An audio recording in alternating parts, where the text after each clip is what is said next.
মানে কিছু খেতে পারোনি? এখন তাহলে তোমাদের বাজার করে দিই। আর কি লাগবে তোমাদের?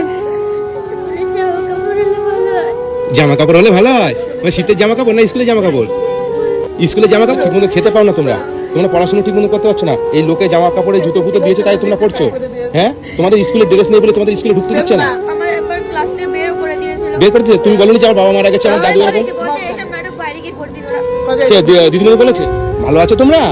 তোমরা কি দুই বোন? আচ্ছা, কি নাম তোমার? আমার নাম প্রিয়া সরকার। প্রিয়া সরকার। তোমার নাম কি? মিষ্টি সরকার। তোমরা পড়াশোনা করো?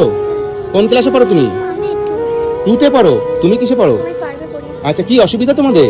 আমার খুব দুঃখ আছে গো। আমার দুটো খেতে পারি না। আমার বাবা মারা গেছে, মা একজনের সাথে চলে গেছে। আমার দাদার 60 বছর বয়স, 65 বছর বয়স, ওরা খাটতে পারছে না, হাতটা ভেঙে গেছে।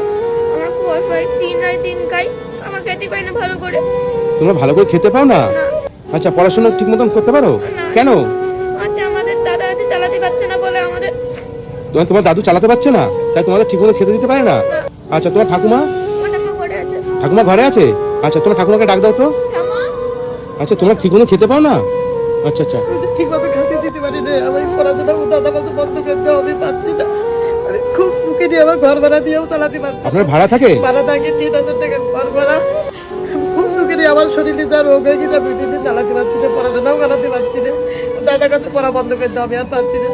খুব কষ্ট দাদা, আমি ওদের সামনে কান্না করো না মাসিমা, আমি এসেছি তো, আপনি আমাকে বলুন ঠিক মতো। আলু সিদ্ধ ভাত খেয়েছেন? ড্রেস নেই, স্কুলের ড্রেসগুলো পড়তে দিতে যাচ্ছে না, বের করে দিচ্ছে স্কুলেতে। ড্রেস লাগবে।